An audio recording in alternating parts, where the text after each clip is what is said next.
All right, welcome to part 3 of the Beauty of Brushwork, class 3. And getting ready to do a couple quick demos. Well, I should hedge my bets and say at least one quick demo. This is a different technique of oil painting that I like to do a lot. Sometimes out plein air painting, sometimes just a great way for me to start my painting. It's just the idea being that I am going to get my values, my lights and my darks, my design in, and I will get kind of a nice glow to it right away.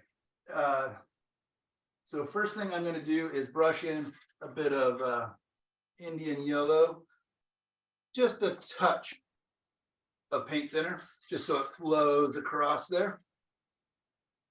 And I don't need to use Indian yellow for this. And you can use, in fact, any color. I'm just kind of chasing a little bit of a sense of glow, and you'll understand it when you see what's going on here, why I did this yellow underneath.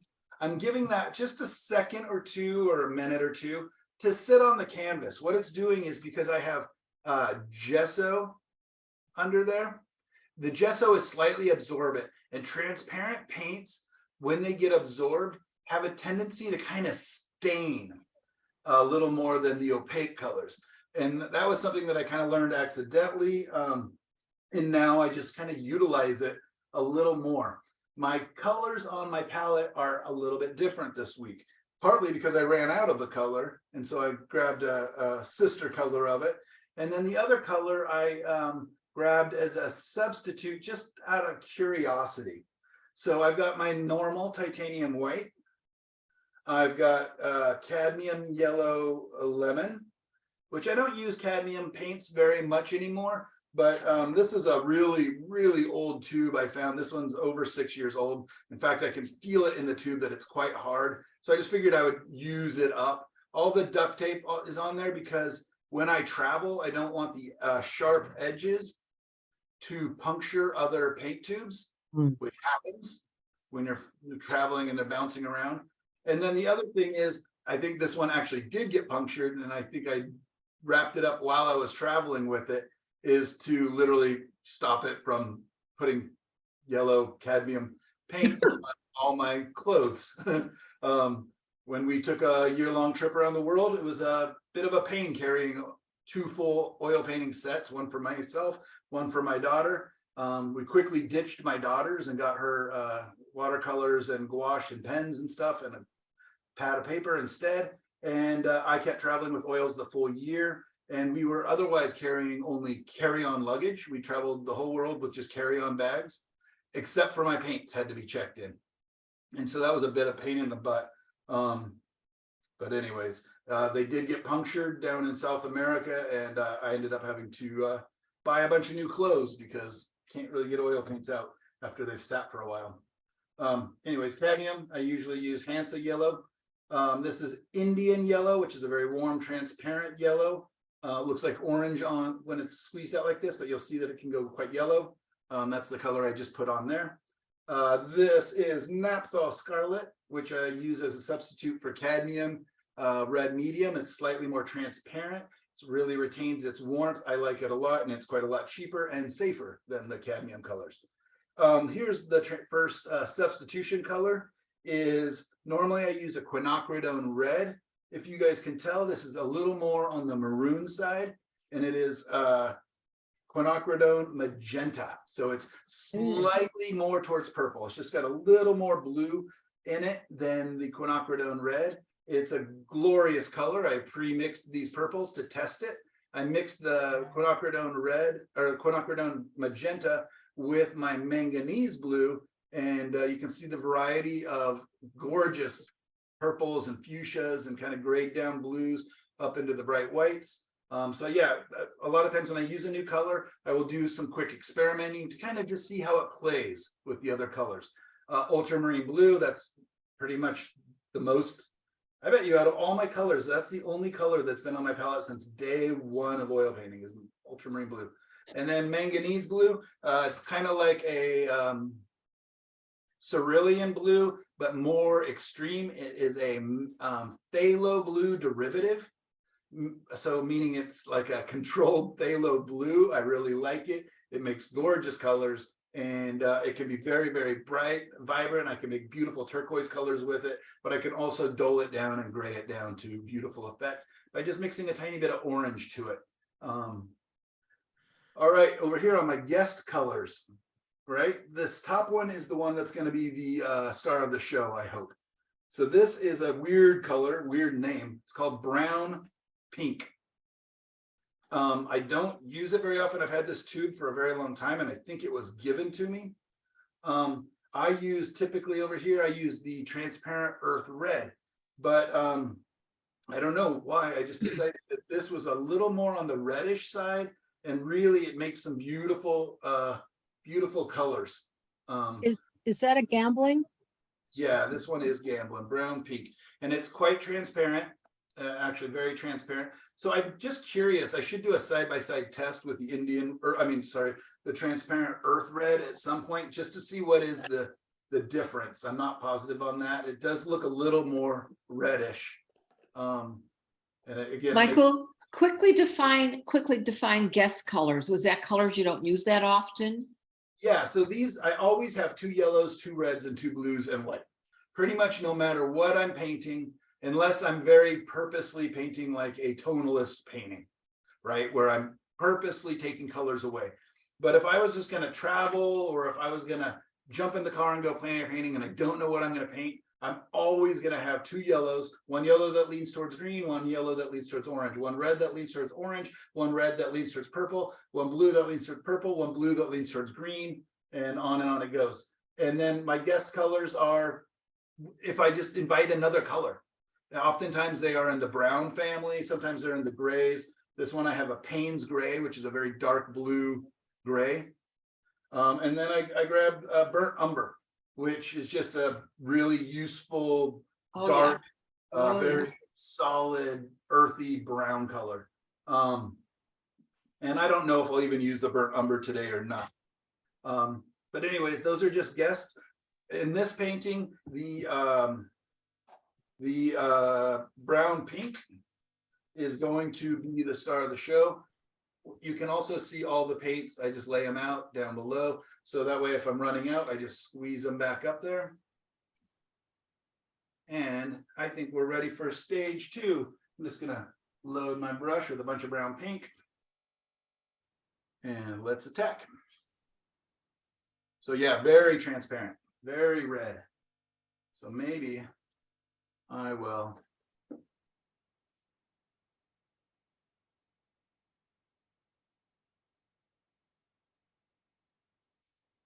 I'm gonna go ahead and mix my burnt umber into that a little bit, and I'm gonna go ahead and mix a little bit of my Payne's gray into that as well. And I'm gonna come across again.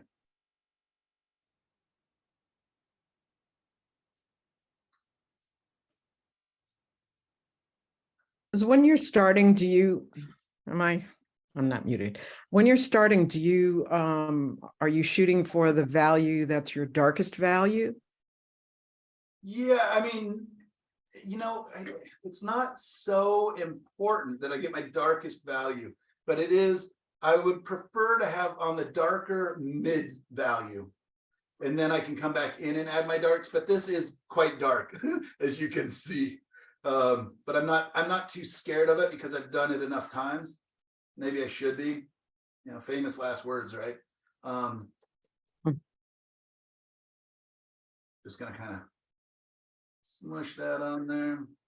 And I did not add any more paint thinner to those top layers. I do not want it really juicy and runny. Mm-hmm. All right. Beautiful, right? Yep. So I could theoretically let that sit for a second, but we're under a time frame. So I'm going to attack it. Let me straighten out that camera so you're not all quite as wonky, and I can zoom in as well. There we go. So I can see everything. Focus. All right. Do you have the I'm going to reference? take my paper towel and I'm going to give it a quick wipe down in some areas. I'm just kind of looking for my big shapes.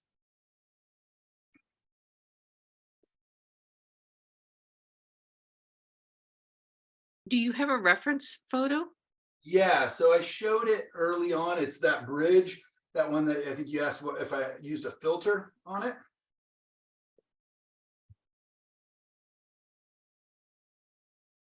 Are you actually looking at it on a screen or are you just? Yeah, I have it up on the screen because my printer it's not working or it's out of ink.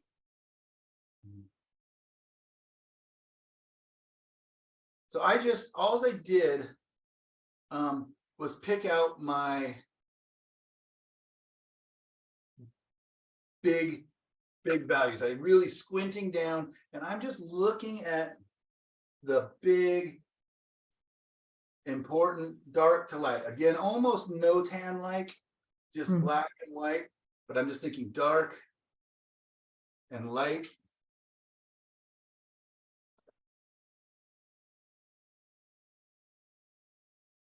And the amount of pressure I put, you can see that this is lighter than this. And that's just by pushing down less hard. If I want to make, brighter, I can just push a little harder. And basically it's subtractive painting at this point. I kind of think of it like sculpting, like I've just got this big thing of clay there. And I'm just kind of very quickly just going, well, you know what, this is going to be a face. This is going to be whatever. This is going to be, in this instance, some trees, bridge. And I'm just looking for, I'm just kind of finding the big form, the big shape. I like to use the analogy of the Polaroid picture, just slowly, hopefully materializing in front of us.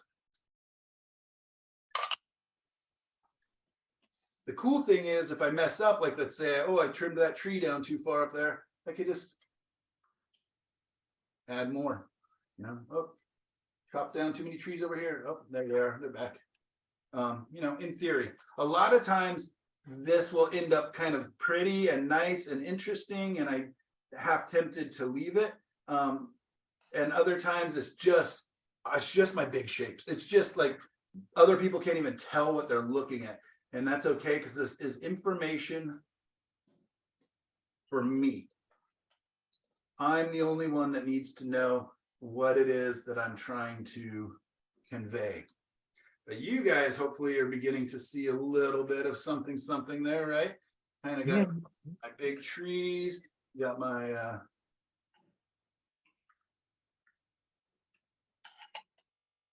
Michael, are you using a dry paper towel when you wipe? Oh yeah, the paper towel is completely dry right now. I will get to using a little bit of paint thinner in a second if I want to. And then I'm just gonna get back a little bit of that warmth, that brown pink, and I'm gonna mix a tiny bit of Indian yellow in there because I'm gonna there's a couple trees that are really spindly that I like. And I think maybe I've gotten rid of a little too much. So I'm just gonna kind of hint at some of that foliage. And what I think what's the best about this for me, besides the fact that it's really fast, it's really kind of intuitive, and I have fun, it just kind of gets me out of my own head, is that it's abstract. I'm just thinking lights, darks, and big shapes. I'm not thinking any detail. I'm not, you know what I mean? I'm not even thinking trees, water, bridge, clouds. I'm just thinking lights, darks, and their shapes, the shapes of those lights, the shapes of those darks. Again, the bridge, that'll come eventually. The branches on the trees, that'll come eventually. The ripples in the water. I mean, it kind of looks like there's ripples right now, but that's just the glare. And I definitely need to grab a softer brush. This brush is pretty dry and crusty and leaving some interesting marks. What I'm going to do real quickly is I'm just going to change these edge quality by just taking, again, a dry brush, and I can use that and move things around. Again, like clay, I can kind of pick up in one spot and move it to another spot a little bit. It's really fun. So as I'm going through and removing paint, the brush is inevitably picking up little bits of paint, and I can use that to add it elsewhere if I want to. Just like here, I can. So again, thinking very sculpturally. Now I'm going to take my paper towel, get a new one because that one's filthy. And I'm going to go ahead and zoom in one more time. I'm going to go ahead and grab my paper towel. I've grabbed it. I've twisted a little bit of a corner so I can make, it's not always just the shape of my finger through there. Otherwise, everything ends up the same shape. I can actually twist it. I can turn it. I can even use my paper towel as a tool to make things more irregular, just by softly taking a crumply edge and can get really interesting, very organic textures. So, it's fun just playing. Again, I will do this a lot of times when I'm out plein air painting because it beats drawing, and it again takes my head out of it. So I'm just looking for the big shapes, and I can be into a painting. I can have the design and the value structure established in about 15 minutes. And the truth is, there's a lot of times when I go out plein air painting that I will leave them and then come back in after they're really dry and add color. And what that does is it frees me up to be really creative with my color. I go out and I will literally just tell myself, you're going out design hunting. You're going out looking for interesting lights and darks and shadow patterns, and you're just looking for design. You're not looking for color.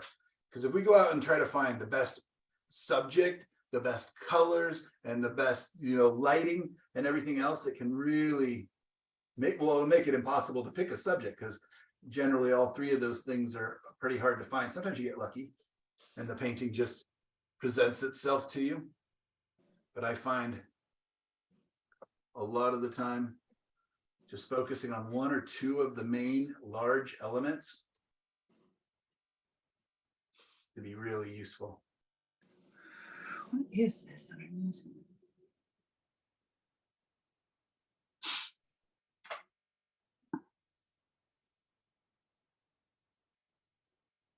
So hopefully you're beginning to see the structure. Again, you might not be able to tell what's a tree and what's a bridge and what's a, whatever else, but and I just I'm a big fan of tonalism painting. Tonalist, kind of the old world, earthy paintings, kind of timeless to me.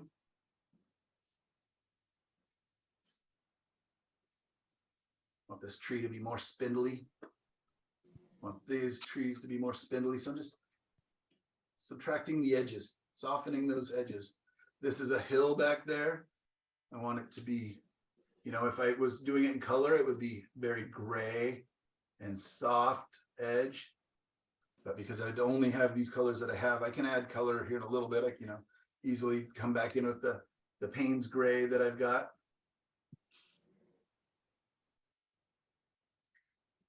Sometimes I really work on these and make them beautiful. I would actually like to do a series of these where this is the thing that I'm after. I'm trying to grab Q-tips. I'll just grab a handful of them. Sorry about that. Seasick. I can grab Q-tips. Stop moving, camera. And I can really get into the detail if I want to. If I were planning to just paint right on top of this with, opaque oil paints, like I'm just using this as my drawing underpainting, then I wouldn't do this, because, you don't want to make anything too precious.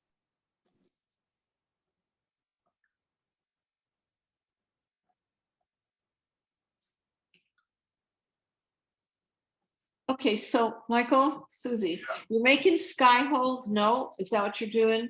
I did there, and now I'm coming in with the top of some foliage, actually. Okay, because I read your thing on the Padlet about trees. I didn't understand. Sky holes will usually never be light and as saturated as the sky itself. So then what color would you make them then? Slightly darker. Yeah, that's what it says. I got it. Thank you. Yeah, it's a tough one, but if you make your sky holes just as light, because they're surrounded by dark, they look even brighter. Just like we talked about last week about putting the yellow with the purple next to it to make the yellow look yellower. If you have dark next to light, it makes the lights look lighter. The other thing is smaller sky holes will be darker than bigger sky holes. And that's just because literally less light is kind of filtering through it. And you can just kind of darken them by, like you said, sculpting a little of the surrounding darker tree area over it, right? Yeah, exactly. So let's say I put in a sky hole. Let's just put one in here.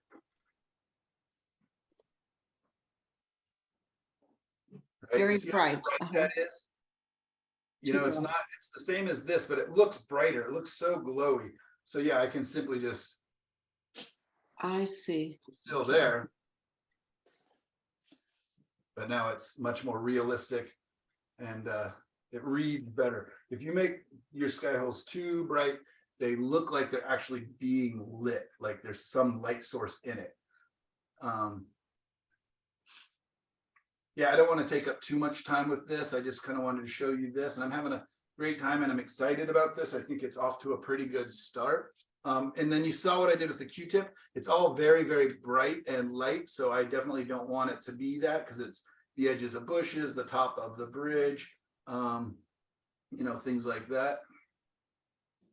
And so I would quickly come back in. This is just a really soft brush. This is a mongoose or something like that. I don't know what it is. Some kind of soft animal fur. Very expensive. Try to take care of it. And I can just soften those dark, you know, I'm just darkening them just by doing that. So beautiful already. Yeah, I barely have a bridge, you know, but it reads. Yeah, it's like, what's the least amount of information that I can use to tell the most amount of story? You know, like still, I want some of these trees to be wispy. And by wispy, I mean that it's fall. The leaves are gone on a lot of these trees, but there's enough branches that they kind of have some shape and form, but I kind of want that transparency to be there. So I will come in and soften them. And again, I can soften the edges more to create my transitions. You know, you can just keep working if you want. It's, you know, it's done when you say it's done. It's, if I was going to paint over this with oils, if I was going to paint over it with opaque oils, then I could be done right at the very beginning. It could be just a couple big shapes, but this one I do want to take further, but I'll probably keep working on it after class because I want to get to the next one. I'm going to go ahead and clean my background one more time, and then I'm going to put a couple of streaks sideways for the water, and we're going to see if that's about enough.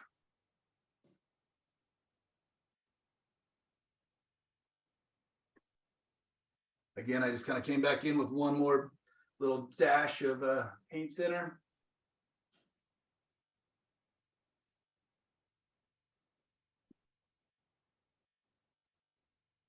And I'll do the same in the sky. So just finding a clean part of my paper towel, twisting it up, adding a little bit of paint thinner.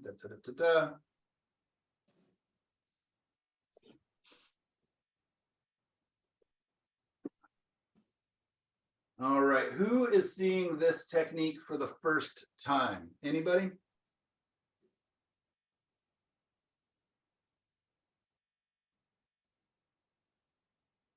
Everybody seen it before? Very cool. But I never get tired of it. It's really weird, isn't it? Yeah. And again, this technique will work for some of you, and others of you will not like it at all. It'll just feel like you're wrestling and making a mess. And but for me, when I kind of figured it out or discovered it, it was like the lights kind of coming on. And again, I don't know, I joke that it's because of my dyslexia. I don't know if that's true or not at all. Never.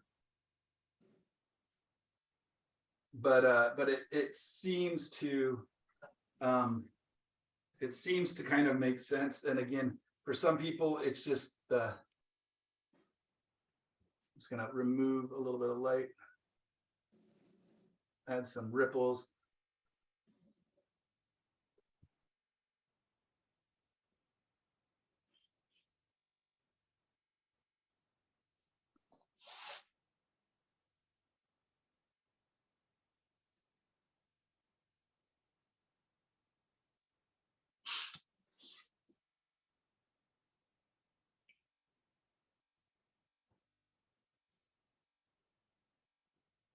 Oftentimes I'll obscure the reflections further away from their source a little more. There's a little more disruption.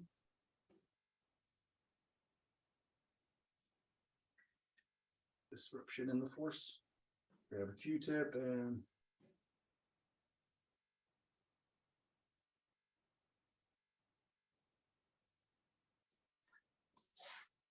in my photo, there's some ducks and fun details, but I'm not going to add them at this scale, or at least not with a Q-tip and a giant brush and a towel. So, if I wanted to keep painting it, I could, just, again, the detail will come. A lot of times they just start kind of beautiful, hopefully beautiful and messy.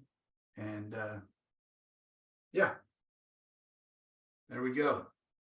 So that's Wipe Away painting number 1. Let's see if we can do that again with something a little more complicated.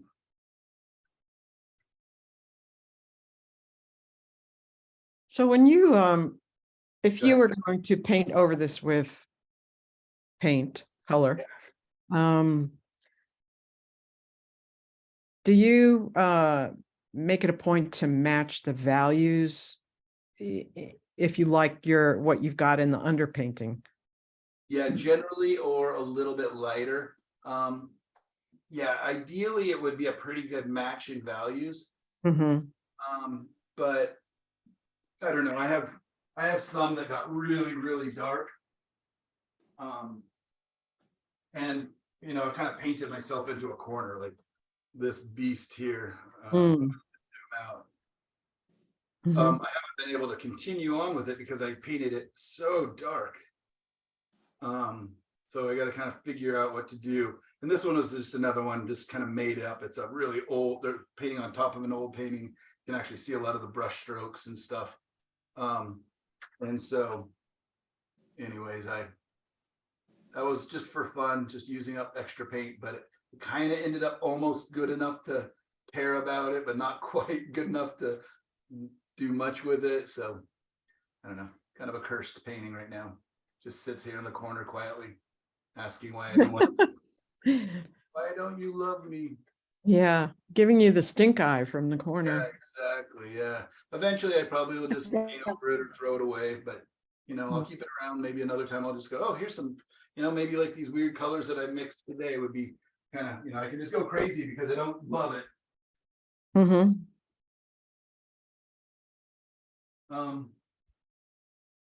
Yeah, here's another one that I did recently, and I actually really liked it. The only thing I painted back into is the sky. I actually had thicker paint, but I really like this very kind of dreamy. I don't love this area. It looks like a donut. Yeah. Do you know John McDonald's work? What's that? Do you know John McDonald's work? Yeah. I got to meet him at a plein air convention a couple of years ago. What a nice guy. Yeah, he's definitely probably my closest in thought process and in theory. Yeah, I always joke that it's just like politics. You think that the person that agrees with you the most is a genius. When I'm reading his stuff, I'm like, oh, that's exactly what I say. Oh, that's exactly how I paint. This guy's really smart. But yeah, I very much like his work. I think we're chasing kind of a similar aesthetic and a similar vibe and feel. Yeah.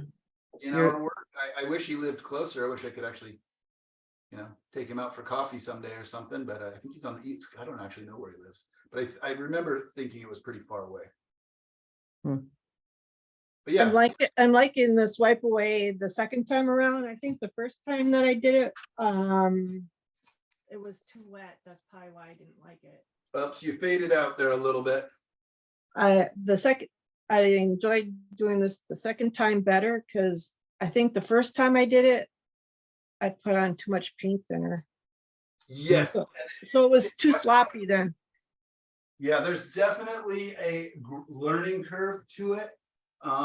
It definitely, it's all about the pressure with the paper towels. It's all about the amount of paint, and I'm still experimenting with that. That video that I showed you at the beginning of class where I was painting 3 of them at one time, that was much more opaque paint Hmm. and much more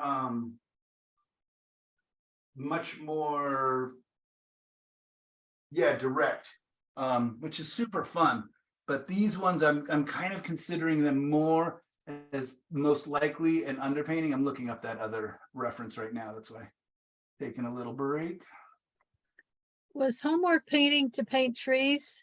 Yep, homework is to paint trees. If you want to do this subtractive style, if it's something that you enjoy doing and you've been with me for a while, feel free to do it. If not, paint them however you want. What I want you to look for is those 3 things that we talked about in the beginning, right? Looking for their balance, like why are they growing the way they are? What's counterbalancing them? I want you to I'm just going to go ahead and mix my colors all together in this one and see. Touch a paint. And when I say a touch, I literally only touched the corner of my paintbrush to paint thinner. It's just a couple drops. I just want it to move a little bit faster. That's all. I don't want it to look like a watercolor. I don't want it dripping. I don't want it sloppy. If I added too much, let's go ahead and do that. And oops, still didn't add too much. If I added too much and you get the run, get the runs going here. What a horrible color to get the runs with. If you, if your painting is too wet, right? Your underpainting is too sloppy. What should I do? Dry it off. Wipe it off. Yeah, exactly. Bit off. I can use a really light pressure, in fact. And what the paper towel does is it absorbs the paint thinner and leaves a lot of it. So I can actually do this part of my initial painting with a paper towel oftentimes. Did you put ultramarine blue in that color? No, right now it's only Indian yellow and that brown pinky color. You know, that looks like asphaltum. That was an old Rembrandt color that I used to love to do glazing with, but I don't know if they make it anymore. They do. Yeah. Gandon does have an asphaltum. Yeah, I don't even know in what drawer I would have put it. Probably in my blacks. It's really dark, isn't it? Yeah, it is dark, but oh God, it's gorgeous. Yeah, my good friend Ramona Youngquist, who I've used her paintings as example. She does the white houses with the flowers in the foreground and stuff. She does a lot of her underpainting with asphaltum, and I believe that also maybe she uses the burnt umber. I'm not positive, but she really loves the asphaltum. She's the one that got me to buy it, and I bought it, and I kind of forgot I bought it, and it's been sitting in the drawer ever since. It's a great transparent color. I love it. Is it transparent? That's interesting. Yeah. Yep, it's very Squeezing transparent. it out of the tube and just thinking, holy cow, that is dark. It is, but it's transparent. All right. Okay, you guys, I'm painting along with Michael. Don't do it over a grade canvas. Doesn't work. It'll work okay to do, to add more paint to it, but you're right. Yeah, no, you don't want to grade this. It's This is when I pretty sad. preserve that. So yeah. All right. So I'm using and again, I could use any color. I could use blues. I could use whatever I want for this. Sometimes I do it with blue. Sometimes I just do it with black. Literally just coming in with black. So I'm just mixing some of my Payne's gray. I'm gonna do mostly Payne's gray, in fact. No, I don't know. I Payne's love gray- Payne's gray. Payne's gray and burnt umber mixed. We'll see what that does. That's what this combination over here was. No, that's not true. That was a lie. It was the brown pink and burnt. Let me start again. Brown pink and Payne's gray mixed in various amounts and with white, and made a beautiful transition over here.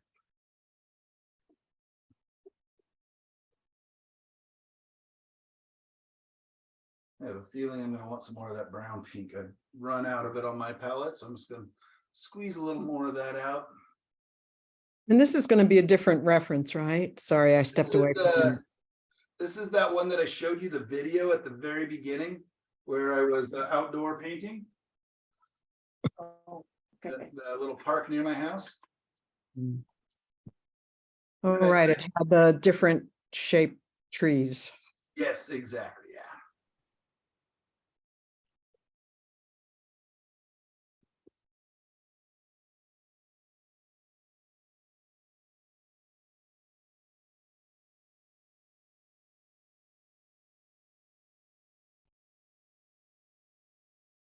And I'm hoping that this works out kind of as a negative painting, but I'm prepared for sure. And that's the cool thing about this. It's almost like it gives you 2 shots at a painting, right? You can hopefully get it in the first try, and if not, no problem. I've got my design, I've got my values established, and I can come back in and paint opaquely, paint with other oil paint on it, especially if you do let it dry or at least kind of tack up. I'm gonna go ahead and grab a bigger brush. Sorry, I gotta move the camera. The tripod is literally blocking all my drawers here. What were the colors of the very first layer that you put on? Indian yellow and the brown pink. Okay. And again, the brown pink isn't so different from transparent earth red. It's not like you need to rush out and buy it. I just, I know you guys like seeing me experiment and play with other colors, and it's a nice cheap way to learn about other colors. Just let me waste the paint and waste the canvas. And if you think it's something that really works. And again, I am not a believer in magic colors. I am not a believer in magic brushes. I am not even a believer in nothing's magic about painting. They can all work. All manufacturers make pretty decent paint. Most surfaces, when prepped well, work. If you guys notice, I'm using 35-cent house brushes. These are just really cheap shop brushes. I use lots of those. It's just a matter of making the marks you hope to make and or being happy with, at least.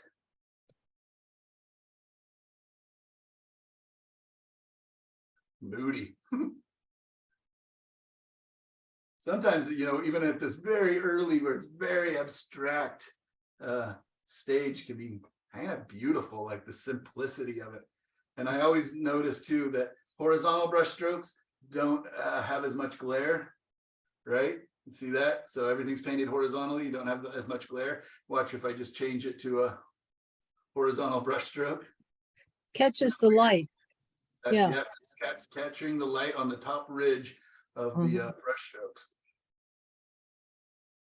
And you can use that to affect, if you know kind of where the painting might hang and what the lighting might be. Sometimes you can use the shadow from your brush strokes to create the illusion of things.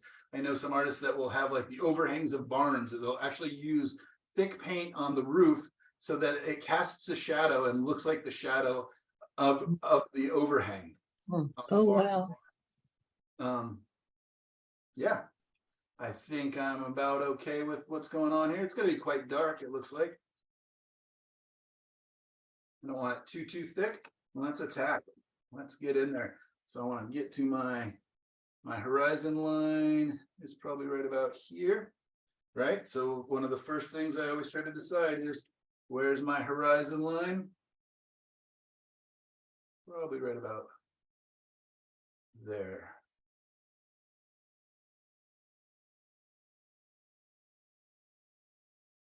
That's your horizon line?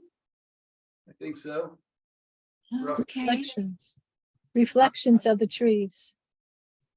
okay, all right. We'll see. I can change it. I I'm got my down. artistic license. The horizon doesn't necessarily mean like seeing the end of the earth, right? No, I won't see it. It's Eye behind, level. Yeah. it's behind everything, but it just lets me know kind of what the where I I'm. gotcha. I'm just gonna look for my biggest shapes first. Keeping it all pretty nice and loose. I'm changing my reference. I'm gonna let my tree go up off the streets, off the top. Whereas in my reference, it's actually, you know, a couple inches below, but I think it'll look, it will invite having all the various sizes and proportions of trees. So I'm playing it up. I'm playing up, you know, some of the shortness on some of them. I'm playing up kind of the tallness on some of them.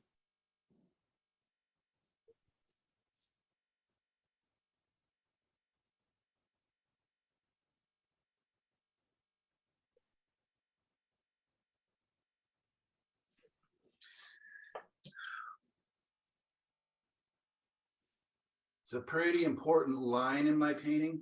It's going to kind of tell me where things are compared to each other. So.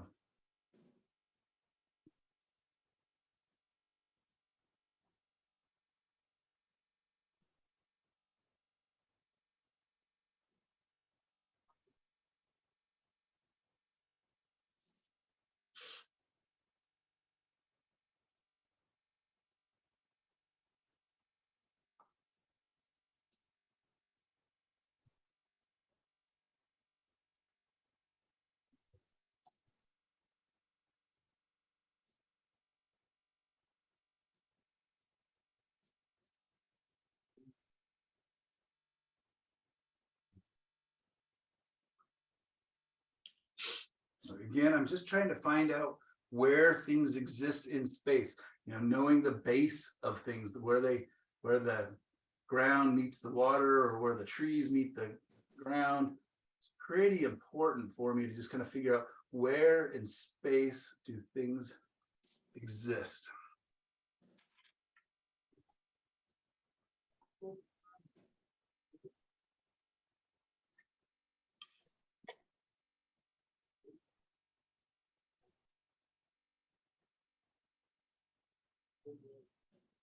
All right, I feel like this tree has come over too far to the left, and that's pretty massive. It's a pretty important element in this. So I'm just going to bring it over.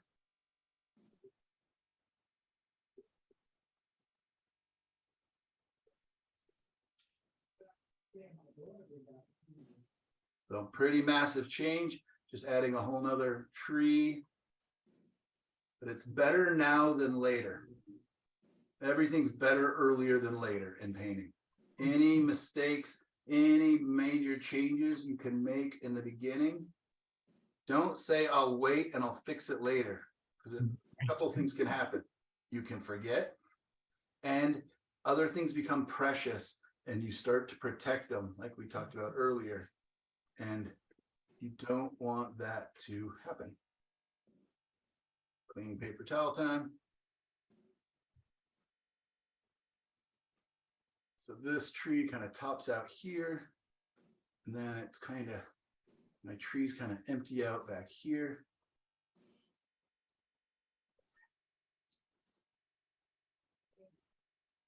Floating trees. Yeah. It's, you know what? Tree trunks are going to be thin, small marks. So it kind of beats me trying to preserve them with my stupid fat fingers. So I can just bring them back.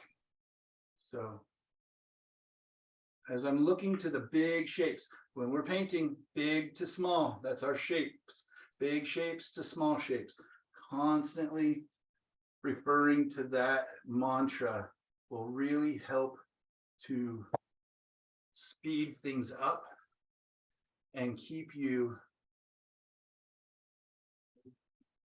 moving along at a good clip. I'm not, you know, I'm not looking for detail yet. I'm still just squinting my eyes. The references, you know, 15 feet away from me on the monitor, I can barely see any detail anyways. That's kind of a nice thing. versus having it, really close to me. And I'm just looking for the big structural elements. I like to think of it like giving directions to somebody, right? If somebody says, where do you live? Especially if you're traveling abroad, you start with, oh, in the United States. No, where in the United States? Oh, in Oregon. Oh, where in Oregon? Outside of Portland. Oh, okay. Where? Beaverton. Oh, okay. Where? And you break it down to eventually you could say, I live in the studio upstairs of my, house at so-and-so address. And, the detail comes. You start with the big information. And that you can already see the structure, right? I hope. Yes. Form. Mhm.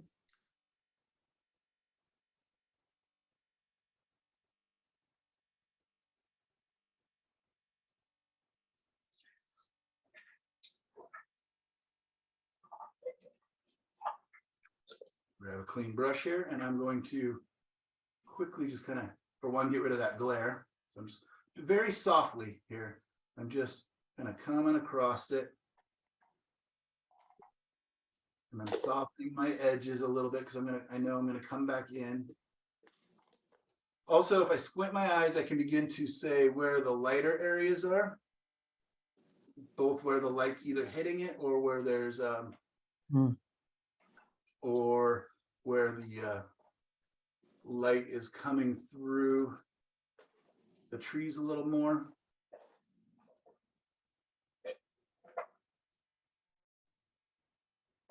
That little sort of pink area that you just revealed, is that from the underpainting or did you have? No, yeah, that's from the underpainting, I believe. Mhm. I didn't mix my mixture very well. So, some areas are browner, some areas are blacker, some areas are redder, obviously, some are yellower. And that's fine. That'll add to the organicness, he says, Nice. I like it. very optimistically. I was kind of looking at this and thinking how nice it would be to be able to get this much composition and structure and all that, values, edges, in this short amount of time with color. Have you ever tried doing this sort of approach with color instead of the tonal underpainting? Is it To a doable? degree, but it ends up a big mess. You can see how much Yeah. blending and softening and so I don't, and again, my whole purpose is almost to not worry about color at this point. Yeah. But I will definitely do it. This is my most common go-to combination. Is my most common go-to combination for underpainting is burnt umber, or I'm sorry, earth red and ultramarine blue. Right. That's my most common. I then started experimenting with adding the Indian yellow like I did before because it stains and then you get this interesting glow. But that's been a two-edged sword because sometimes they're so beautiful because of that glow Right. that I'm scared. And again, we just don't want our paintings to be precious. But if you fall in love with your underpainting, you want to like it, you want to think that it's got a good future, but you don't want to fall in love with it. And so many times I've fallen in love with my underpainting and then literally just feel like, oh crap, I've ruined it by painting in it. So I try not to do, if I know I'm going to paint into it, I try not to make it too beautiful. If you're going to do a daylight, start with, the subtractive beginning and you're going to do all the time. Yeah, daylight. Would you start with the Indian yellow? I mean, because if I'm going to paint over it or. Yeah, if you're going to paint over it, would you go in? No, Or- typically the earth red and ultramarine blue is enough. Because what happens there is it makes a gorgeous dark, for one. And then the other cool thing about it is by simply adding more ultramarine to it, I can have cooler areas. And by adding more earth red, I get warm areas. So I get my warms, my cools, kind of a map a little bit. And I also get my lights and my darks and my value and my design. And I'm not gonna be in love with it. It might look kind of cool, but it won't look as finished off as I can when I add my Indian yellow to it. I also really like to use just Payne's gray. Just Mhm. Payne's gray makes a great underpainting. It almost looks like somebody did it with lead, like pencil lead. Oh, Has a beautiful kind of a gray to it. Not sure what this dark area here is too much. Okay. So now I just added my paint thinner.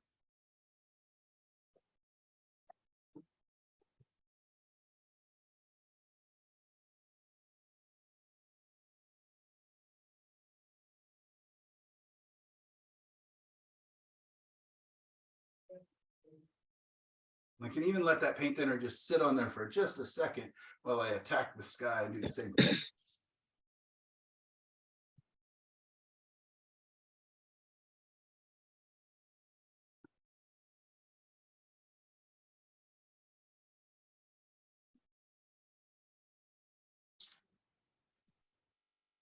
I'm basically just wiping on paint thinner. It's going to start, eating its way into that paint a little bit. So then when I come back through with a clean paper towel, cleaner, depending on what I'm after, it will come right up. So that's kind of messy looking, but now I can take my another paper towel, and it'll wipe it right away. And oftentimes I don't paint or I don't clean up all the way to the edge. I actually leave a little bit of a translucency to it, a little bit of that glowy edge, especially like again in this one, I'm kind of half hoping because I've already done it in color. I already did it in plein air, but kind of like to see what it does look like as a tonalist piece, if I can get away with it. Again, this one is all about the shapes of the trees, the structure. That's the homework basically, is looking for the gesture. Do you guys remember the 3 things we covered at the beginning of class talking about trees? yep. Yep. What is it? Balance, gesture, and Silhouette. silhouette. And what was it? Silhouette. Silhouette, yeah. So right now I'm really kind of focusing on silhouette, aren't I?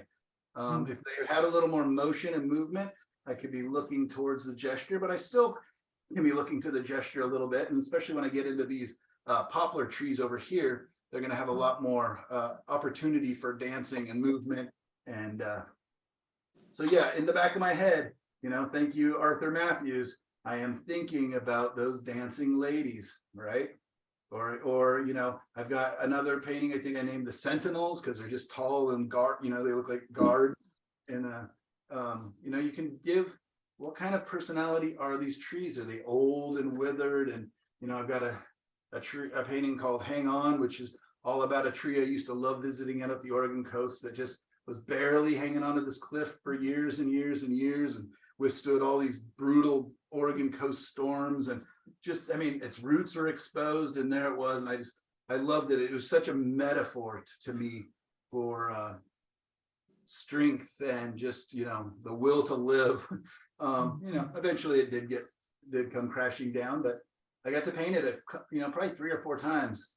Even got into American Art Magazine as a demo piece for them. That was a couple of years ago, a number of years ago, maybe now.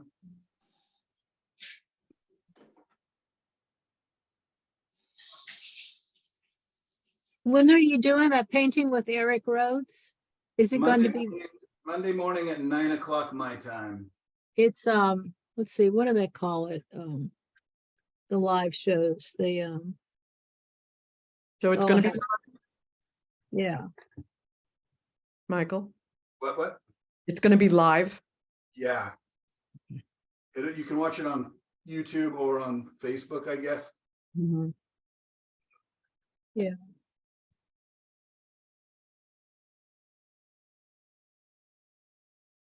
So my light is kind of hiding behind here.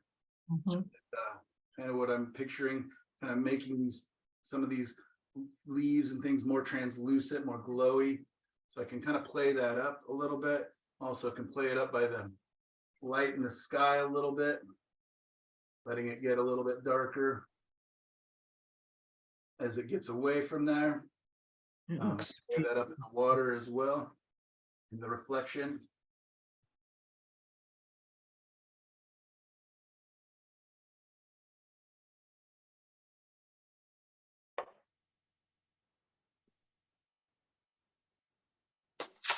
This is all happening a little faster than I thought, which is great because, you know, as always, my class goes long.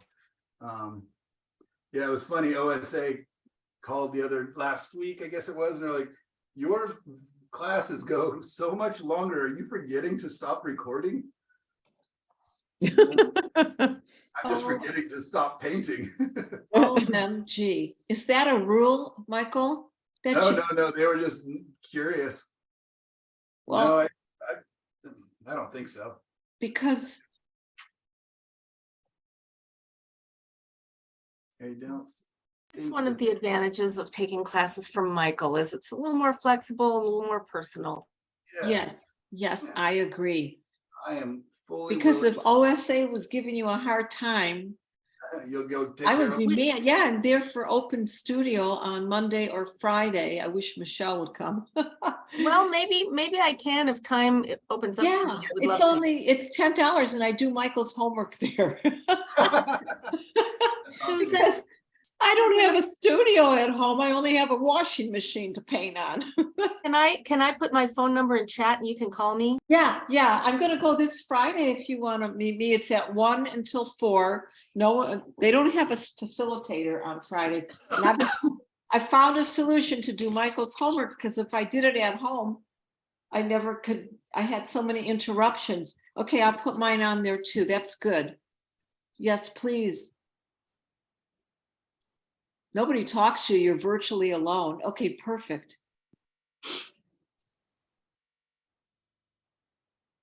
Well, ladies, have fun. Well, fly in and join us.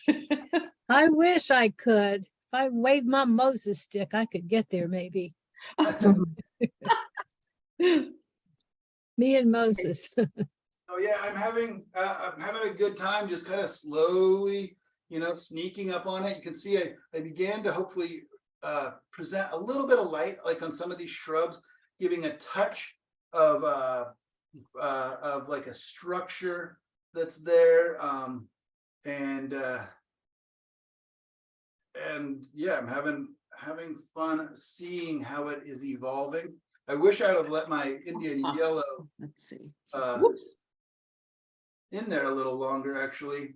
And now I'm just going to take my brush, I'm going to clean it off a lot, and I'm just going to brush some of this out, and then I'm going to, just like I did earlier, and I'm going to see kind of where I'm at, because again, right now I've got glares going every different direction. So every once in a while I'll kind of do this, where I just softly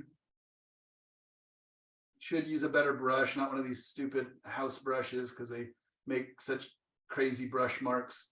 You know, some of the bristles are soft, some are hard, but I also kind of like the organicness of it. And I can kind of play around in here.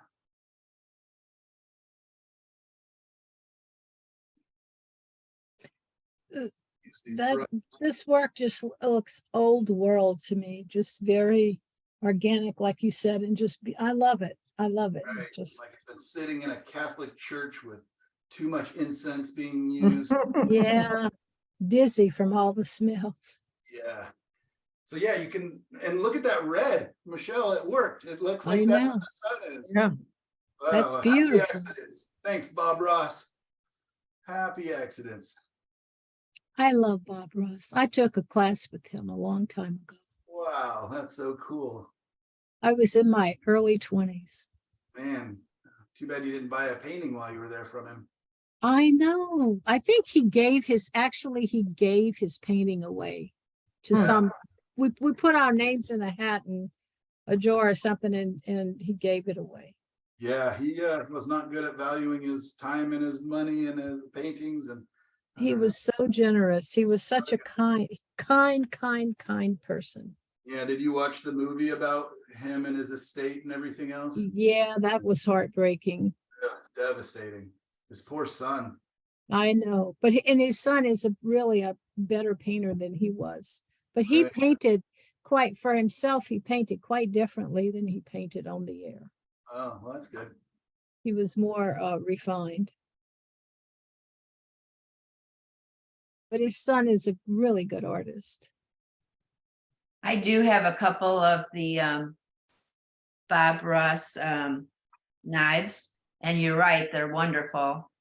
But They since are. I saw that movie, I'm just so reluctant to buy anything at all from there again.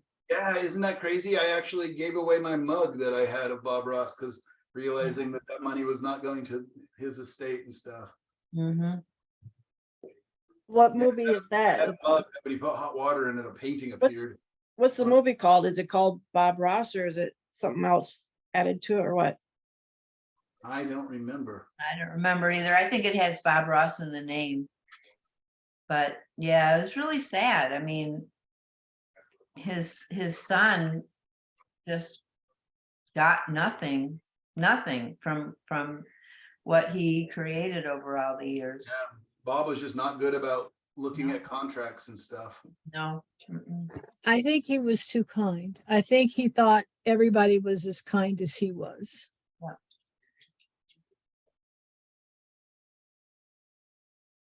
Even the people that Annette person, they all took advantage of him. They did. Right. It's a tough one though, because I mean, I'm kind of the, it's nice to leave your family stuff, money and everything, but I think, if you leave your family and kids too much and they're just living off it, they're not forced to kind of figure out who they are and everything else. I don't know. But yeah. And I'm looking at the Bob Ross movie, and it's called Paint with Owen Wilson is in it. No, that's a new one that hasn't come out yet. That's a new one? Okay, That there's one's another kind of one. like Okay. a fake, like a very Bob Ross-like figure. Yeah, no, Oh, there's no actors in it. It's a documentary. oh, I see. Okay, I'll put that in the search engine there. Bob Ross. Bob Ross gave his son the best heritage. He taught him how to paint. There you go. But his son stopped painting for a while. That's what it kind of said in that Yeah. video. Yeah. Right. Right. He got so burned that he got hurt by it, Yeah. and that's too bad.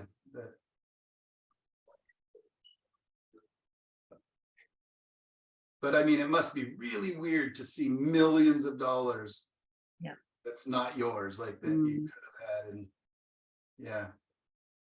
Okay, how about this one? Bob Ross, Happy Accidents, Betrayal, and Greed, Sounds much closer. 2020. I think that's it. Yeah. Yeah. It's on Netflix. Yeah. One. Yeah, that's it. Okay. So I remember when I first saw it, I thought, oh, please don't trash Bob Ross. But then when I watched it, I realized it was that he was taken so advantage of by so many people. But you're right, Michael. He didn't see to a lot of things, Yeah. And Yeah, I also agree with. unfortunately, there's always people that'll take advantage of you if you let them, and everything. I mean, in every. And I do agree that sometimes leaving your kids or whoever a lot does more harm than good anyway. Yeah. I So think so. Michael, It back depends. to this Always painting. Yeah, Excuse me, back to the painting. Are you dipping the brush in turp or in it's titanium? nothing. I'm cleaning it off and then Oh, I see. unpainting. Subtractive painting. Mm. So you see how that's all of a sudden creating the idea of a little more depth, Mhm. having that Yeah. band of lighter trees. Let's do it now again with these.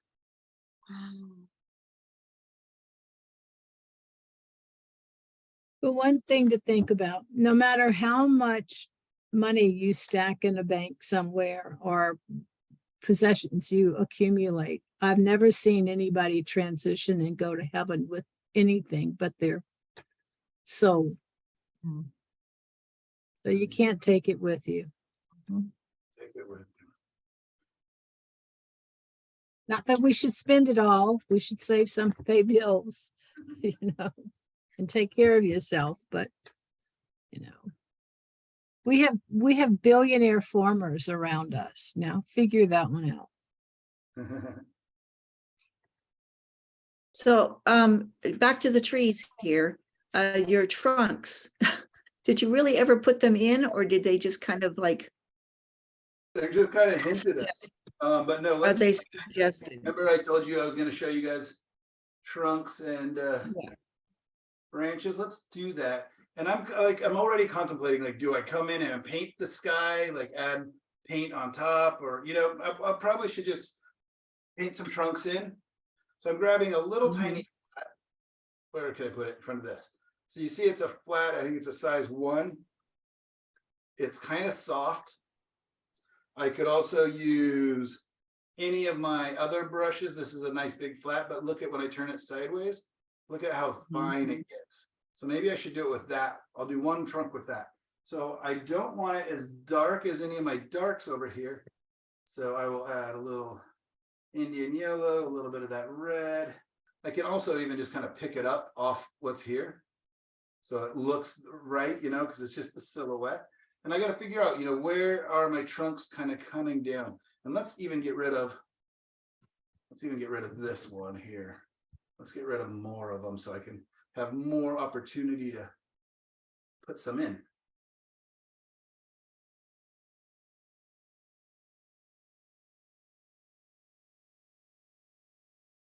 All right.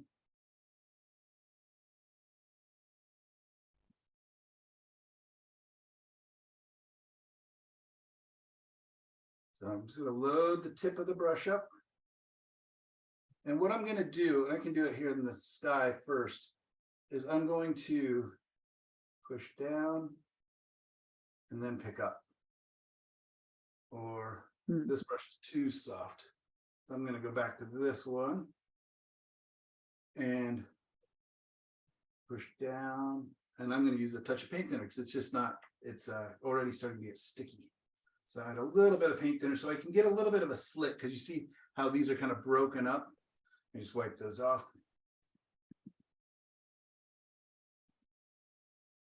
Okay, so this brush isn't as good a quality as I thought it was. It's wanting to fray out a little bit before I even.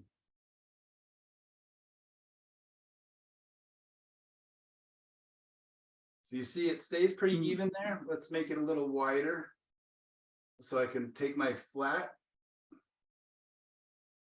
put it on its flat side. Man, sorry, trying to be so delicate with it, but it's actually needing paint thinner. So otherwise it's just going and then stopping. So add it on my flat side so it's wide, and then slowly turning it, and I'm just not pushing down with it. If I want to push down, I'll get, you know, a very big brush stroke. If I barely push it on its flat side, it's this. And if I turn it on its narrow side, and you're also going to want to drag it generally. I mean, pulling up with it. I can make a very thin line. Does that make sense, you guys? I could also be using a, you know, one of the little rounds, or I've got a liner brush, which is in bad shape too. Let's see if I can get it to go into a liner shape. Add paint thinner to it. And what I'm going to do to shape a liner is I'm going to roll it in the paint a little bit, not all the way up, just in the tips. And I can use that to kind of give it a nice shape. So now, see how sharp that is all of a sudden? So now I can come back over here, and again, I want to kind of figure out, where do I want to go with it? It's usually going to kind of be up the center.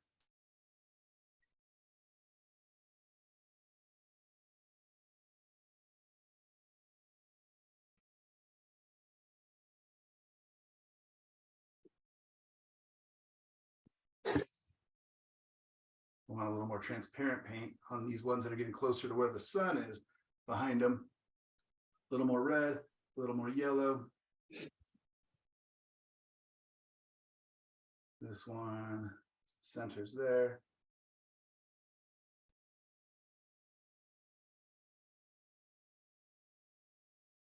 And I have a couple little guys kind of coming off the side there.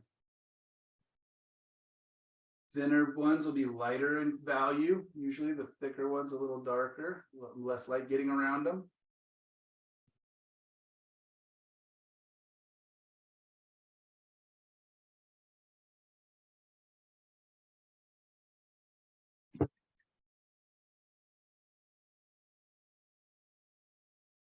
There we go.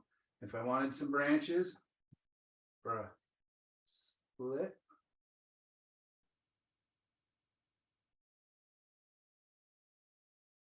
Right? It doesn't take much to give us a semblance of movement. Another thing I can do is clean that brush off, or let's clean off a brush that's a little firmer than that. And watch this. I'll take this brush, has no paint on it.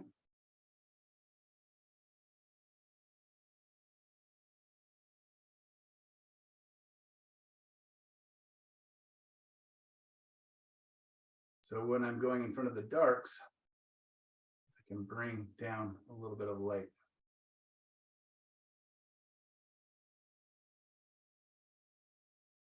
Oh. Now, if I wanted all my leaves, I can come through and start adding them. You know, I can add whatever detail. This is sure a dark little passage there. Let's tap that up. It's like there's a squirrel nest up there. I also will oftentimes just kind of come through and, you know, knock those in so they're not fully regular. My brush strokes aren't so sound. When I'm irregular, our eyes don't usually see unless they're really big trunks really perfectly.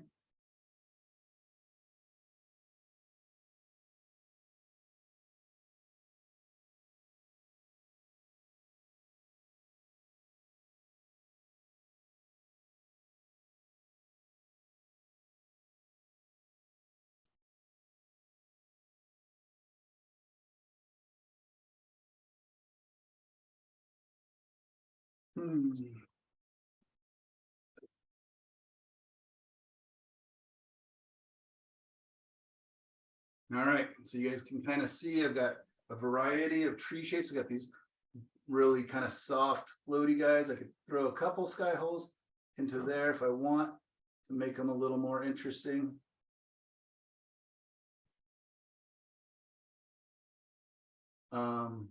But I don't think I need it. This painting's kind of part of its power as right now is in kind of some of its simplicity. Mhm. So I just got to be careful. The good news is, you know, I can put them in and I can kind of very quickly kind of come back in and brush them out or, you know, make them so they're not so extreme. The other thing you got to be really, really careful with Q-tips is it makes the same. Let's do it here just to show you that Q-tips are fun and wonderful. And but the problem is, and I see this all the time when I show this to a happy, eager young student like yourselves, and all of a sudden we have a whole bunch of Q-tip marks Mhm. in the painting because, you know, if one beautiful little sky hole is a good, then probably 1,000 of them is better. And they're all But- the same size and shape. Exactly. So that's what I was going to get to is that they all, it begins to look like worms have kind of burrowed their way through, like when you pull up bark on a log and you get those like weird little worm tunnel things, those or bug tunnels, and they're all the same shape, the same width. So just be careful. So a lot of times I will very knowingly, oops, out of the scene there. I will very knowingly come through and sculpt with the full appreciation that yes, these sky holes look somewhat ridiculous at this point, and very repetitive. But then I just know that I can take a brush. I'm going to take a soft brush. I'm going to make sure it's pretty clean. So I'm just going to use the paint that's there and I can come through and manipulate that a little bit. You just don't want wormholes in your sky holes. Polka dots. Right, yeah, exactly. But it's kind of nice because you know, I can combine them, I can, you know, because I got Right. less there. Very So, organic. doesn't that already just look so much more natural? Mm-hmm. Yeah.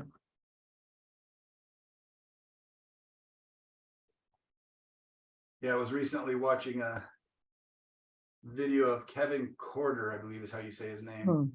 And he was using Q-tips in his paintings. And I was like, the same thing I was talking about earlier. I'm like, that guy's a genius. He's doing what I do. How cool.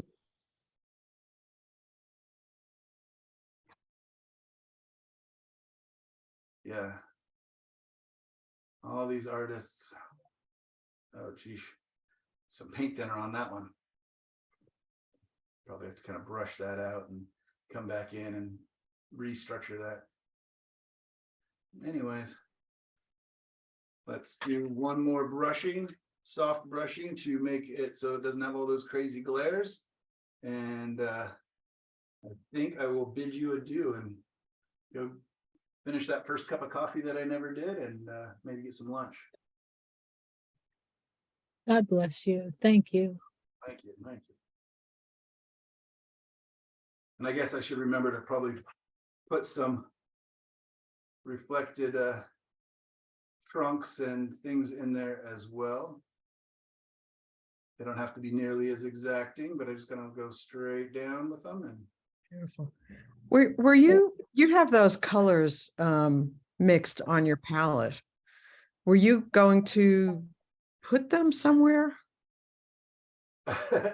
well, if we somehow got much further, I was going to probably paint into this one. Oh, Yeah, so we can. I would like to see that happen sometime where you have one that has dried. Okay. You know, this stage has is dry, and then you come in Yeah, I mean, with this one's, color. maybe I'm just in Yes. love with it. It's new, but this one's pretty good right now. I kind of Yeah. so I would do one that would be messier, and I wouldn't spend however long I just spent on this. You know, usually it's Okay. about 5 to 10 minutes. Yeah, Usually but I've about- never seen that. I've never seen that stage happen. Sure, yeah, of course, yeah. Yeah, I would also like to see the whole process, so to say. Perfect, perfect. Yeah, well, definitely, I'll plan on doing that next week. What is next week? What is next week? The topic. I'm sorry, Oh, trees. Trees. trees again.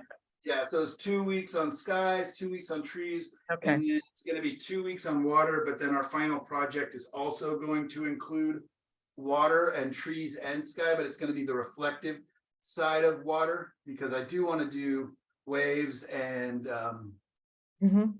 waterfalls or rapids or whatever. Because last time, this is the second time I've taught this class, and I think a couple of you are repeat students. Am I right? Yes. Yeah, so we didn't, those are things we didn't cover last year. And I kind of promised, I think I promised waves like literally every day, and we never quite got to them. Nice is- thing too is I can hint at even some clouds if I want to. I'll just pretend there's some very nice, soft, illuminated clouds. So I can add a little sense of motion, because right now we've got horizontal, vertical. Let's get Mm-hmm.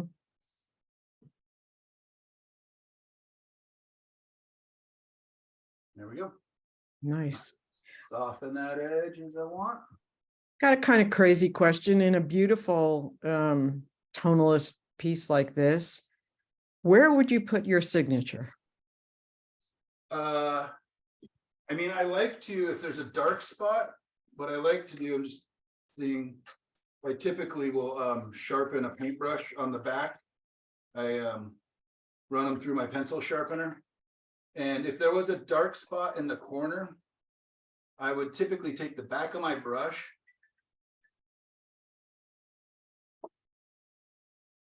and let's just pretend this is the corner of the painting. I would just take my back of my brush All right, you don't have a signature, you used a kind of cartouche. Yeah, I don't know what a cartouche is, but yeah. You know, like one of those Egyptian, just a symbol thing. Yeah, Okay. and I don't know. Simple. Yeah, I learned it from Albrecht Dürer, the printmaker, because that's what my Mhm. parents had, his prints in our house. Adrian Stein does one too. Have to- Yeah, thank you. Yeah, so I would put it, I mean, not even all my paintings have signatures as much anymore. So I'll sign them on the back. Sometimes I talk to one of my galleries and they're like, sign them on the side of the painting when you have these big things. That's kind of interesting. I haven't done that yet.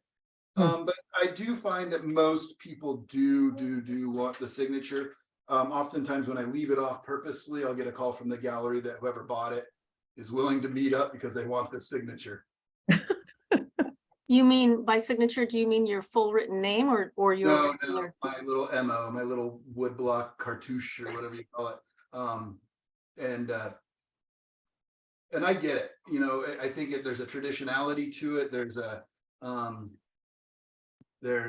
you know, there's just that lineage of paintings being signed, and it just, so yeah, it's tough, but sometimes, you know, you don't have to do it black. I could do it, you know, in a mid value here, or I could hide it over here a little bit. It always bothers me when people do big, bright red, you know, huge signatures. You know, you want to, I shouldn't say that always bothers me, but it looks pompous to me. Mhm. And that's, you know, I've been called out on it too. I've been called out on using colors that aren't in the painting, and all of a sudden my signature kind of glows in the dark compared to other things. And, you know, you don't want your signature to detract, I don't think. Right. You know, maybe at some point my name will be what sells paintings, but I think I'm a long ways off from that. And now I still got to make pretty paintings with a signature. That was fun. And I have to, at my first initial, I haven't even stepped back from it, which is a big mistake. I, you know, would warn you guys against. But my initial feeling is that I definitely either like this painting or I like where it's going. So that's a good feeling. That's nice. So I Yeah. like it too. good. You could stop right there and not do anything else to it. Yeah, you know what? I'm very well made. Because I keep thinking I want to do kind of a series. What I would probably do is come back in and actually paint the sky. Mhm. Yeah. Yeah, Uh, that one. if you were that to would- zoom in, because it's this is over the top of an old painting. I Mm. painted it with the fast matte white. And if Mm. you were to zoom in and see it, there's the brush strokes are in there, kind of hidden. Mhm. There's even some dark, there's a couple of dark strokes kind of sneaking their way Yeah. out that I didn't cover. Yeah. So yeah, I can actually see the painting underneath in the sky a little bit. This one has real impact. It's got good bones and the value structure is fabulous. Thank you. I really, yeah. And that's just it, right? I was able to concentrate on that. If I was, you know, thinking the whole time, how do I use this beautiful purple and all these other things? I'm a simple man. I will admit that. And in admitting that, I've learned to work within that framework. And for me, you know, I watch other painters, you know, especially these like young genius kids or these, you know, other people that can just attack a painting. But a lot of times for me, it works better if I break it down into its component elements. It's value and structure. It's design. It's warms and cools. It's light source and color. And then it's brushwork and edges. So Yeah. I find if I break a painting down, for me mentally, it works better. Sometimes I can get really lucky and get away with it. But a lot of times I kind of get burned when I try to do everything all at once. And that's one of my favorite things about it. 4 hours. That's one of my A favorite little bit, things. not much. Somebody's mic is open. Yeah. Oh, excuse me. It's me. That's one of my favorite parts about teaching is that I get to focus. You know, in the beginning, we're focused, you know, in fall, I always teach a design and composition class. And for 6-8 weeks, I, as well as you, my students get to focus on design and composition, and it snakes its way into all my work all week long, not just on Wednesdays. And then when working with color, like we did last term, I get to play and experiment with color and really think about that and let that be the focal point more of the painting. And now it's brushwork and edge quality, and actually it's pieces of the sky and the trees and the water, which is still just all the same things, right? I mean, we call them trees, trees, skies, and water, but it really is brushwork, edges, value, color. It's not different. It's just, we've just named it. I do it almost as a marketing ploy. Michael. Yeah. Are you going to have a class on colors sometime? Well, I do in the winter typically. Okay. On what? Sorry. Color class. Oh, okay. So color mixing. Yeah, where I really focus in on, how do you use the split primary palette, and the guest colors and different things like that. Irina, what I would suggest that you do actually for a painting or two is either do a value, just lights and darks, and don't worry about color too much. Or if you want to do what I did when I was starting painting, is I only used 3 colors and white. And I only used I only used ultramarine blue, cadmium red, medium or light, either one, and lemon yellow and white and titanium white. So I used 1 red, 1 blue, and 1 yellow. The thing is it's very difficult to make the right colors, but you can make a lot of colors with that. And it really taught me a lot. And then when I branched off and used 2 of each primary color, 2 yellows, 2 reds, and 2 blues, it really felt like all of a sudden the whole world had opened up. Like all of a sudden I had a warm and a cool, or I had 1 yellow that leaned towards green and 1 yellow that leads toward orange. I can make much more vibrant purples or much more vibrant oranges, or much more vibrant greens. So anyways, a limited palette when you're beginning is a great idea. And if you don't like that, why is it great? Mixing color a lot more understandable. If you have a whole lot of colors, every color is not just, it's made up of minerals or synthetic materials, and they interact differently, even different than you would expect them to. It's like, they're like chemicals that you're mixing, and they're all slightly different. So if you have less of them, you can figure it out more. So imagine if I wanted to teach you how to play the drums, right? I don't give you the full drum set right away. I give you 1 drum and then 2 drums and then 3 drums, and you add. Same with piano. When kids are learning piano, they learn literally like the middle keys. They don't even mess with the high notes and the low notes for a while until they figure out kind of how to use their hands, how to use the keys, kind of the different things. So simple is better when you're starting. We all want to jump in and use all the beautiful colors because they're so fun and they're so great. But I pretty much use 6 colors in white for years and years now. And then again, my guest colors. I'll have 1, maybe 2 guest colors. Today I had 3 guest colors, but that's because I was making these very tonal paintings. I didn't even use my real colors. Actually, you can see I don't think I used any of them. So I could have done it with all guest colors today. For those of you who want to do this wipe away method, you can ignore the Indian yellow, and that may be helpful actually. Just do, you can do a single color like ultramarine, or you can do the ultramarine and earth red or some kind of a brown, transparent red. Will make really nice dark colors. You can use just Payne's gray. I will next week, inevitably, some of you are going to say this doesn't work, and then I'm going to find out you're using all of the colors in your underpainting, and it doesn't. It just makes a big mess and they're fighting against each other. You'll also notice that I did not use any white. I'm letting the light of the surface do a lot of the heavy lifting in the beginning. So, Michael, Can you, is there a way, I've seen you do it before, can you enlarge your beautiful painting so I could see the detail on the trees, please? Mhm. Can you, whatever you have to click on?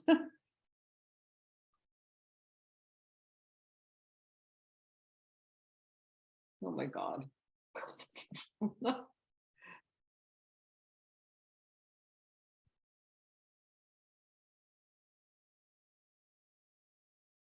Thanks. So part of my success with trees is I will either snap a photo of his, and when I go to paint it, I try and paint like him. So having it side by side is great.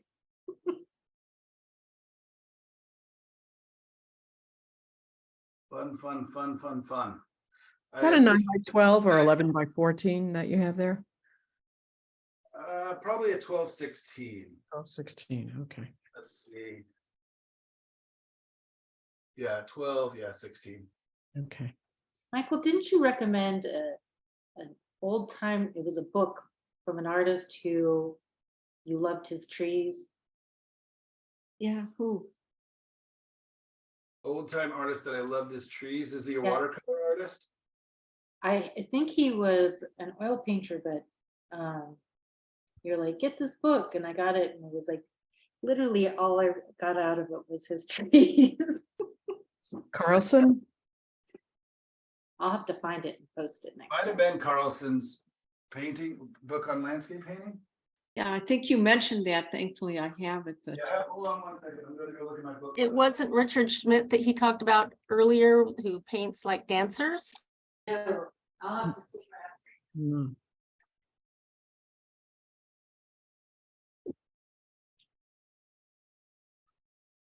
Somebody had was on Antiques Roadshow once and showed a Carlson, an actual Carlson painting. I couldn't get over how beautiful it was. His book doesn't do any justice. interesting. I wonder what they valued it at. It was up there, and I think Right, it was. was it Edgar Payne perchance? Hmm. No. Anyway, Shelley? Was it Edgar Payne that you were thinking about maybe? I think it might have been for Hmm. the book, but it literally was about how to shape the trees, and it was Oh, in black and white. oh, that was probably Carlson, John F. That's- Carlson. Okay. Yeah. Not a. What was Carlson's first name? John. John? Okay. John F. Carlson. Yeah, the problem is that I think a building caught on fire and most of his paintings, or a lot of his paintings, burned up. Oh, So no. they've been releasing the book in black and white for, wow, geez, 70, I don't know when the book came out, but they've been releasing it in black and white over and over and over. And I've always wondered, why don't they just go back and make these in color? Because Yeah. there's whole sections that are talking about color. Yep. And you're just looking at black and white photos, but it's such a famous book. Yeah. So very, very interesting. Well, thank Anyway, you so much for. yeah, my pleasure. Oh, there's quite a chat going on. Which book Yeah, was that? Which book was that you're talking about, black and white? John F. Carlson's book on landscape painting. Okay, thanks. It's considered the, you'll hear it referred to as the Bible of landscape painting, and it is very, very good. I don't think I've ever been in a landscape painting class or workshop where the teacher didn't mention him. I've seen so few of his paintings in color. So I don't really know what they look like, but he was considered a far better teacher than a painter. He really inspired a ton of people. But now there's quite a few color pictures now that I'm looking online.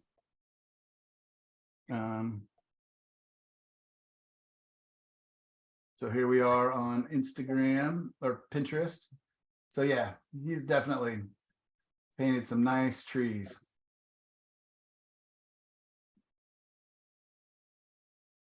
I think a lot of these aren't actually his. And he was the one that really influenced my understanding of how light goes in a straight path, but it also, I don't know if this is how he said it at all, but it also wraps around things and it envelops things and it gives an edge quality. And I like to think of it as like giving a hug, which is kind of funny, but that's literally how I think of it. And the softer the light, the more atmosphere, the more of a hug it gives, the more it wraps around an object. And that's because it's bouncing around on all those particulates. And you'll notice that in a lot of his paintings, the soft edge versus the hard edge. Yeah. So anyways, John F. Carlson, is that, do you think that's who we were talking about? Yeah. Cool. Yeah. So you can just look up his book. You can find them really cheaply at Powell's or, used. I have two of them, one that's literally all highlighter marker and little sticky pages stuck in everywhere with notes. I read it every couple years, or at least review certain sections every couple years. And it's one of those ones that definitely changes as you learn. Gorgeous works. Yeah, look at this. That's not his, but that's Mansell. I love this painting. I love those colors. But this would be fun to, take these colors and bring those back across the painting I was just working on. So you take the reference, where is it? Anyways, take the reference from this and use these colors and this brushwork. So I'm constantly combining, inspirations and elements and everything else. So I'm just going to go ahead and save this so I can add it to our group. I love that painting.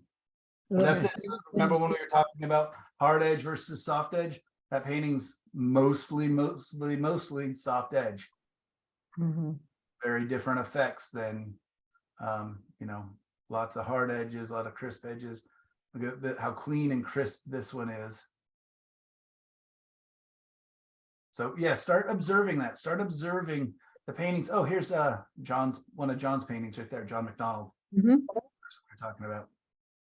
Yeah, I definitely see some of what I'm after and what I appreciate about nature and things in his paintings.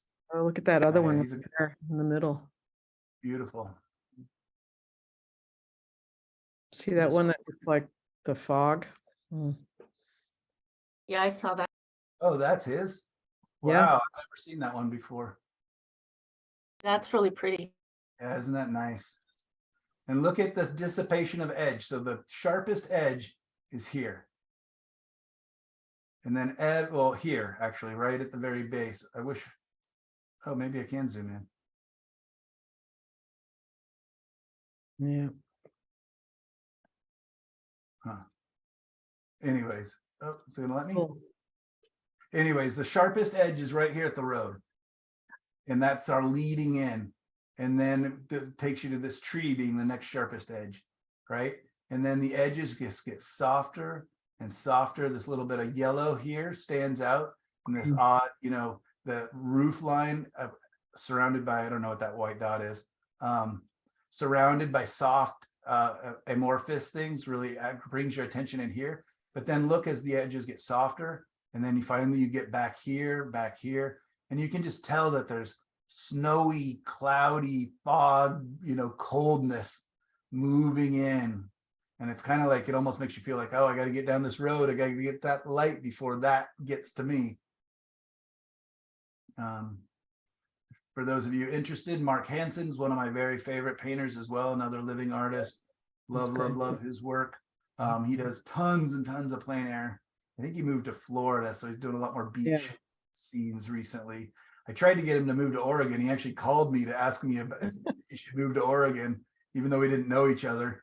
I was like, oh, please, that would be so great. But I really like his tree shapes and things. There's so many just fun painters. Look look at the, well, we're gonna talk about this next week. I don't want to keep you guys longer, but I'll save this one. This is Mark Hansen as well. But look at the motion and the dance and the, you know what I mean? It's just 3 paintings on the bank. So boring. But it's anything but. It's just, you know, a celebration. And you know, I like to joke, or I say that sometimes paintings are fiestas and sometimes they're wow. siestas, right? It's definitely a fiesta, right? It's a party, right? It looks like confetti falling from the sky. It looks like dancers. It looks like music. It looks, hey, look, one of mine. Oh, There you go. wow. All right, I made it on the Famous. Pinterest. Made it on, oh, there's another one of mine. Hey, all right. Cool. It's always funny when you come across your own paintings. Right. Yeah. I You wish set I that was- up really well. Yeah. I don't know who I have to pay off. Hey, there's another one of mine. Oh, I love it. All right. Yeah, I'm gambling Right. now. All right. Anymore? It doesn't look like it. Okay. Now class is dismissed. Now to paint. Okay. Thanks, All Michael. right. Well, thank you. And I don't know Thank you, if Michael. you need to Thank you, remember Michael. to Yeah, quit so- recording, but Yeah, stop recording. You guys are awesome. Thank you so much. I appreciate this time together and I appreciate you guys being understanding and forgiving, because I just want to do so much every class. Oh, Yes, you do. much. I Thank love you for all that you do. Are you kidding? You give the world. Thank you. thank you Thank so you. much. Thank you so much. Thank you. Thank All you. right. Everyone. So much from you, and what a gift. Thank All you. right, and yeah, please this week, everybody go on to our Padlet and at least comment on a couple other paintings. Thank you for your Okay. gift today. Thank you. You guys, Thank you. Bye-bye. What everybody. did you think, Bella? It was fantastic. Loved it. Hey, good. Are you from Yeah. Portland? I live in Friday Harbor, San Juan Island. Ooh, lucky. Oh, okay. Ooh, beautiful. Yeah, a little bit further